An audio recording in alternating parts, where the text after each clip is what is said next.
Assalamualaikum warahmatullahi wabarakatuh. Selamat pagi, salam sejahtera bagi kita semua. Berjumpa lagi dalam channel YouTube Pramuka Essensif dalam hari kedua MPLS secara virtual. Sebelum kita memulai pada acara hari ini, alangkah baiknya kita membaca doa terlebih dahulu. Berdoa menurut agama dan kepercayaan masing-masing, mulai. Berdoa selesai. Selanjutnya, mari kita nyanyikan lagu Indonesia Raya.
Berikutnya, yaitu materi visi misi dan kurikulum SMP Negeri 1 Poncokusumo yang akan disampaikan oleh Bu Mufidah SPD MPD. Catat materinya dan terus tonton videonya. Kurikulum SMP Negeri 1 Poncokusumo oleh Bu Mufidah MPD. Visi dan misi SMP Negeri 1 Poncokusumo.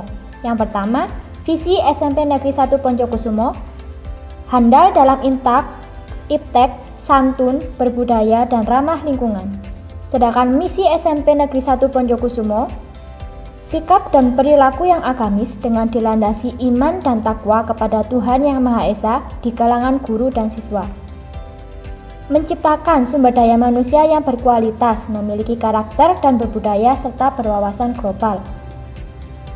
Mengembangkan kreativitas guru dan siswa di bidang iptek melalui pemanfaatan dan penguasaan ICT di sekolah.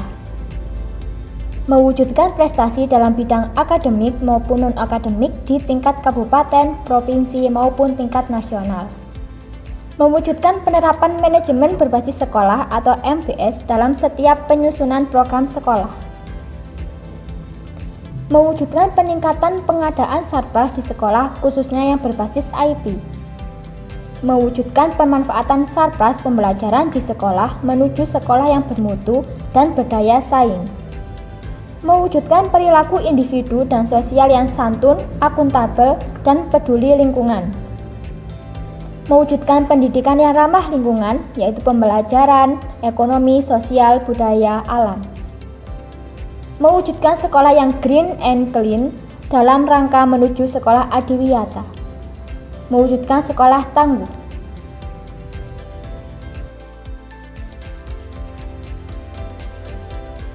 Terlaksananya program kegiatan keagamaan seperti sholat zuhur dan duha berjamaah, istighosah, pesantren kilat atau Ramadan, dan peringatan hari besar keagamaan.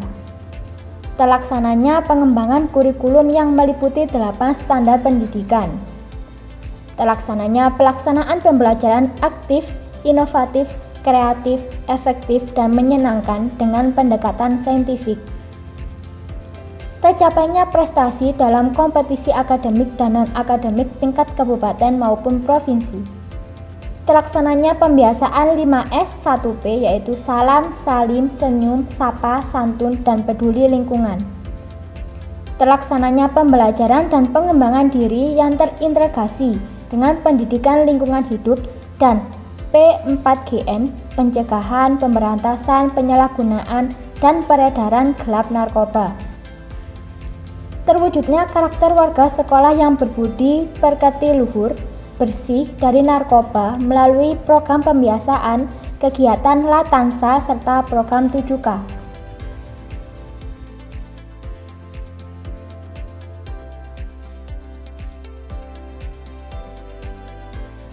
Berikut ini yaitu struktur kurikulum SMP Negeri 1 Poncokusumo.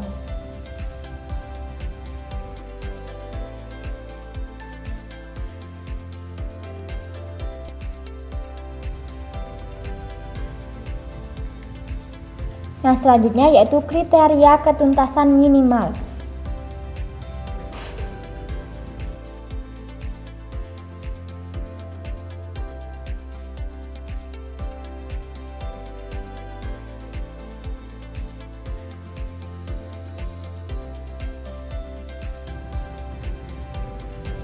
Dan yang terakhir yaitu kurikulum darurat masa pandemi, menyesuaikan ketentuan dari Dinas Pendidikan Kabupaten Malang. Jika tidak memungkinkan mengadakan tatap muka, kegiatan belajar mengajar dilaksanakan secara jarak jauh atau daring. Materi pembelajaran dikirim melalui grup WA, siswa mengikuti pembelajaran dari rumah masing-masing. Setelah mendengarkan materi yang disampaikan oleh Bu Mufidah, lanjut ke materi selanjutnya yaitu tata tertib yang akan disampaikan oleh Bapak Zainurid, SOR SPD. Catat materinya dan rangkum seperlunya. Assalamualaikum warahmatullahi wabarakatuh. Anak-anak yang saya cintai, perkenalkan nama saya Pak Zainurid. Saya urusan kesiswaan di SMP Negeri 1 Poncokusumo. Dalam hal ini untuk mengisi materi MPLS 2000 tahun pelajaran 2021-2022 yaitu tentang tata tertib siswa yang ada di SMP Negeri 1 Poncokusumo. Sebelum kita masuk ke materi tata tertib siswa SMP Negeri 1 Poncokusumo, saya akan mencoba menjelaskan apa definisi dari tata tertib sekolah. Tata tertib sekolah adalah peraturan-peraturan yang telah disepakati oleh suatu lembaga yang harus ditaati oleh warga sekolah dan apabila dilanggar akan diberikan sanksi. Tata tertib memiliki sifat memaksa sehingga wajib bagi warga sekolah untuk menjalankan tata tertib yang telah disepakati bersama. Sama halnya dengan hukum, tata tertib juga memiliki sanksi bagi siapa saja yang melanggarnya. Begitu juga di SMP Negeri 1 Poncokusumo ada tata tertib yang harus ditaati, baik terutama untuk siswa untuk kelas 7, 8, dan 9. Untuk tata tertib yang ada di SMP Negeri 1 Poncokusumo ini juga sudah disepakati oleh Dewan Guru melalui rapat, sehingga saya kira untuk tata tertib ini memang benar-benar diperuntukkan untuk siswa agar perilaku siswa bisa mencerminkan warga SMP atau warga sekolah. Adapun tata tertib siswa SMP Negeri 1 Poncokusumo dibagi menjadi 3, yaitu yang pertama adalah pedoman penilaian perilaku siswa. Pedoman perilaku siswa ini mencakup beberapa hal atau beberapa poin, yang mana ada kategori yang berat dan ada kategori yang sedang maupun ada kategori yang ringan. Kalaupun ada yang kategori yang berat, itu tidak ada ampunan lagi, langsung dikembalikan kepada orang tua selamanya dan berurusan dengan polisi. Adapun jenis pelanggarannya yang kategori berat adalah yang pertama adalah membawa, mengedarkan dan menggunakan narkoba. Yang kedua, berurusan dengan polisi karena terlibat kriminalitas, kejahatan, dan pencurian. Yang ketiga, berbuat asusila. ini jenis pelanggaran yang dikategorikan berat. Poin untuk pelanggaran yang dikategorikan berat langsung poinnya 100. Sanksinya sudah saya jelaskan di awal tadi, yaitu dikembalikan kepada orang tua, terus berurusan dengan polisi. Untuk kategori yang sedang, pelanggaran kategori sedang ada dua juga, kita bagi menjadi dua. Yang pertama yaitu menulis atau mengedarkan lewat IT tulisan yang isinya mencemarkan sekolah, mengedarkan dan menonton video porno, berkelahi dengan teman melawan guru, membawa minuman keras, berjudi di sekolah dengan kartu atau yang lain. Itu yang pertama, kategori sedang yang pertama, yaitu poinnya atau skornya yaitu 50. Untuk sanksinya pada kasus yang berat akan diserahkan ke polisi. Yang kedua, panggilan orang tua. Yang ketiga, dikembalikan kepada orang tua selama 7 hari untuk dibina, diberi tugas dan tidak boleh mengikuti PPM. Itu kategori sedang yang pertama. Sedangkan kategori sedang yang kedua yaitu bersikap tidak sopan kepada kepala sekolah, guru, dan karyawan, menarget teman, membawa senjata tajam ke sekolah, merusak sarana sekolah, membawa rokok atau merokok, menyalahgunakan uang keperluan sekolah, mengambil barang-barang orang lain, membawa atau bermain kartu di sekolah, keluar masuk sekolah tanpa melewati pintu jalan semestinya dengan cara melompat pagar atau jendela kelas. Yang terakhir yaitu membawa handphone ke sekolah kecuali ada perintah dari sekolah. Itu adalah jenis pelanggaran kategori sedang yang kedua, yang mana skor atau poinnya yaitu 25. Adapun sanksinya adalah yang pertama panggilan orang tua, yang kedua penyitaan oleh sekolah dan diberi setelah orang tua memenuhi panggilan sekolah. Terutama ini adalah handphone ya. Banyak sekali dari anak-anak yang belum sadar bahwa membawa handphone ke sekolah itu sangat mengganggu kegiatan belajar mengajar. Bila diulang dalam bentuk pelanggaran yang sama, maka barang akan diberikan di akhir semester atau akhir tahun. Kerusakan tidak menjadi tanggung jawab sekolah. Maksudnya di sini apabila masih ada aja yang melanggar dalam bentuk kasus yang sama, contohnya membawa handphone, setelah disita diberikan kepada orang tua, akhirnya selang beberapa waktu masih saja membawa handphone, maka akan disita dan diberikan di akhir semester. Dan apabila handphone itu rusak, itu bukan tanggung jawab dari sekolah. Baik, untuk itu pelanggaran kategori yang sedang. Sekarang memasuki pelanggaran tentang perilaku siswa kategori yang ringan. Kategori yang ringan pun dibagi menjadi dua. Yang pertama yaitu meninggalkan sekolah jam pelajaran tanpa izin atau bolos sekolah. Yang kedua, bersikap tidak sopan kepada sesama teman, memanggil sebutan orang tua, sengaja memegang organ tubuh tertentu sehingga orang lain merasa dirugikan. Berlaku bohong yang berkaitan dengan kegiatan sekolah, memalsu tanda tangan orang tua, dan lain-lain. Mencoret-coret sarana sekolah, meja kursi, tembok, kamar mandi. Itu adalah kategori pelanggaran perilaku siswa yang kategorinya ringan. Yang pertama, dan poinnya adalah 10. Sedangkan untuk sanksinya diperingatkan atau ditegur guru, pemanggilan orang tua bila skor telah mencapai batas maksimal yang ditentukan. Untuk kategori pelanggaran siswa yang ringan yang kedua yaitu membuang sampah tidak pada tempatnya, membuat kegaduhan saat PBM berlangsung, bersepeda motor tanpa memakai helm standar, makan atau minum di kelas saat PBM. Itu kategori yang ringan yang kedua dengan poin skor 5. Untuk sanksinya sama, diperingatkan atau ditegur oleh guru.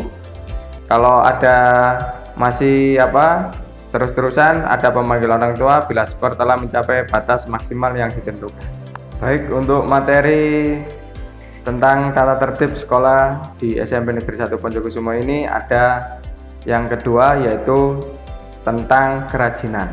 Tentang kerajinan ada beberapa poin yang perlu kalian ketahui. Yang pertama yaitu jenis pelanggarannya tidak mengikuti kegiatan sekolah, hari besar nasional atau agama, misalnya karnaval, pondok Ramadan, sholat berjamaah, kerja bakti, dan lain-lain. Di sini banyak sekali siswa-siswa yang tidak mengikuti atau sengaja bolos untuk tidak mengikuti sholat berjamaah. Maka itu termasuk jenis pelanggaran kategori yang tentang kerajinan. Poin itu 10, skornya 10. Apabila kalian tidak melaksanakan kegiatan keagamaan, maka akan di poin 10 dengan sanksi diperingatkan. Yang kedua, pemanggilan orang tua guna pembinaan bila skor telah mencapai batas maksimal tiap fase membuat surat pernyataan. Sedangkan untuk penilaian tentang kerajinan yang kedua yaitu tidak masuk sekolah tanpa keterangan, tidak mengerjakan tugas, terlambat masuk sekolah, tidak melaksanakan piket harian atau mingguan, mencontek atau mencontoh berbuat curang saat ujian. Ini poinnya 5. Dari saya sendiri, kategori yang ini poinnya hanya 5, tetapi secara tidak sengaja mungkin banyak siswa yang terbelenggu dengan poin yang ada di sini. Karena banyak siswa yang tidak naik karena dia contohnya terlambat masuk sekolah. Kelihatannya pelanggaran yang ringan, hanya terlambat masuk sekolah, tapi itu tetap dipoin oleh petugas kesiswaan atau petugas tatib, tetap dipoin, sehingga kalau poinnya misalkan contoh terlambat masuk sekolah, katakanlah dalam 1 semester kalian terlambat masuk sekolah 10 kali, maka poinnya adalah 50. Atau kalau sudah kategori 50, untuk kenaikan kelas akan dipertimbangkan. Jadi ini saya berharap jangan meremehkan kalau terlambat masuk sekolah, karena memang jenis pelanggaran ini memang kelihatannya ringan, tapi kalau dilakukan berulang-ulang nanti akan mengganjal kenaikan kelas kalian. Itu untuk yang poin yang kedua tentang kerajinan. Baik, untuk pelanggaran selanjutnya yaitu tentang kerapian. Jenis pelanggaran tentang kerapian ini ada, yang pertama adalah kuku panjang dicat atau diwarna, tindikan bagi laki-laki atau memakai giwang ya kalau laki-laki, anting-anting, itu poinnya 25. Untuk yang kedua, memakai seragam sekolah tidak sesuai ketentuan. Contoh, apabila tidak memakai seragam sekolah tidak sesuai ketentuan, misalkan di hari Senin memakai biru putih, tetapi mungkin karena alasan basah dan seterusnya dia memakai putih-putih, itu tetap akan terkena skor, yaitu skornya 10. Ataupun badnya tidak sesuai, badnya tidak ada dan seterusnya, dasi, terutama dasi, banyak anak-anak yang ketinggalan dasinya, itu akan di poin 10. Yang ketiga, rambut disemir atau diwarna, rambut disemir atau diwarna, baik yang laki-laki maupun perempuan. Kadang-kadang yang perempuan di sini karena di warga SMP Negeri 1 Poncokusumo siswanya memakai jilbab, kadang-kadang sudah pakai jilbab aja jadi rambutnya disemir, kan nggak kelihatan. Tetapi kadang-kadang dari petugas tatib atau bapak ibu guru bisa langsung ngecek bahwa rambutnya itu disemir atau tidak, bisa dibuka jilbabnya. Yang keempat, rambut panjang atau dipotong tidak sesuai pribadi anak sekolah. Jadi maksudnya di sini adalah rambutnya terutama bagi yang laki-laki rambutnya panjang ya. Ini maksudnya rambut panjang ini untuk yang laki-laki. Terus dipotong tidak sesuai pribadi anak sekolah, ada skin dan seterusnya. Dikasih skin atau potongannya model mohak, itu akan dikenakan sanksi atau skornya 10. Terus memakai aksesoris atau perhiasan yang berlebihan bagi anak wanita, memakai anting-anting atau kalung gelang bagi anak laki-laki. Jadi karena kalian masih pelajar atau siswa, kami berharap tidak memakai aksesoris atau perhiasan yang berlebihan, atau mungkin kalung emas yang berlebihan, gelang emas yang berlebihan, karena ini akan menimbulkan kejahatan pada waktu kalian di jalan. Poinnya 10 atau skornya 10. Yang terakhir, tidak berseragam dengan lengkap. Tadi juga sudah saya singgung, tidak memakai dasi atau hasduk kalau pramuka, terus kaos kaki ya, itu poinnya 5. Mungkin untuk penilaian tentang pedomannya ada 3 tadi. Yang pertama adalah tentang perilaku siswa, yang kedua tentang kerajinan, yang ketiga adalah tentang kerapian. Selanjutnya akan saya jelaskan apabila tata tertib ini dilanggar, maka dibuat atau digunakan sebagai pedoman dalam A. Mengambil tindakan apabila skor mencapai skor 20, anak diberi peringatan dan diberi tugas membersihkan lingkungan, diawasi oleh wali kelas dan BK. Apabila anak-anak sudah mencapai skor 40, maka ada panggilan orang tua yang dilakukan oleh wali kelas, petugas tatib, dan BK. Selanjutnya, apabila mencapai skor 60, maka akan dipanggil orang tuanya, diskors 3 hari efektif, dan tetap masuk sekolah tetapi tidak boleh ikut PBM, serta diberi tugas. Biasanya kalau seperti ini, anak-anak tetap masuk ke sekolah tetapi tidak masuk di kelas. Maksudnya dia bisa mengerjakan di perpustakaan, tugas-tugasnya di perpustakaan ataupun di ruang BK. Apabila anak tersebut atau siswa mencapai atau melakukan pelanggaran dengan skor 100, maka panggilan orang tua sekaligus membuat surat pernyataan perjanjian antara orang tua dengan sekolah di atas kertas yang bermaterai. Jadi kalau sudah mencapai skor 100, maka kalian harus membuat surat perjanjian atau surat pernyataan bahwa tidak akan mengulangi pelanggaran lagi atau melakukan pelanggaran lagi, karena batas skor ini sudah hampir dikeluarkan. Jadi kalau sudah 100 itu mau tidak mau skornya 100 harus tidak boleh melanggar tata tertib sekolah, dan sanksinya pun diskors 6 hari efektif masuk sekolah, tidak boleh ikut PBM dan diberi tugas. Jadi ini tidak boleh masuk sekolah. Jadi belajar di rumah tetapi tetap akan diberikan tugas. Terus wajib mengisi absensi di kantor. Maksudnya walaupun di rumah tetap ke sekolah, absensi dulu terus kembali lagi ke rumah untuk mengerjakan tugas-tugas yang akan diberikan. Yang memberikan sanksi biasanya adalah kesiswaan, BK, dan kepala sekolah. Dan ini yang terakhir, tadi setelah ada perjanjian, ternyata siswa tersebut masih melakukan pelanggaran, maka dengan skor misalkan 105, katakanlah pelanggaran yang paling kecil dengan skor yang paling kecil yaitu 5, maka nilainya misalkan 105, maka dikembalikan ke orang tua. Ini yang menindak adalah kepala sekolah langsung. Untuk pedoman selanjutnya yaitu untuk pengisian buku rapot. Skor di atas digunakan sebagai pedoman untuk memberi nilai sikap di rapot tiap semester. Jadi di rapot semester atau di rapot itu ada nilai perilaku siswa yang diambil dari pelanggaran-pelanggaran atau tata tertib yang telah saya jelaskan tadi. Skor atau pelanggarannya 0 sampai dengan 10, maka perilaku siswa yang ada di rapot A atau sangat baik.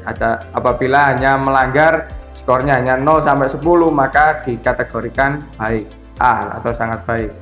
Yang kedua 11 sampai dengan 40, kategorinya B atau baik.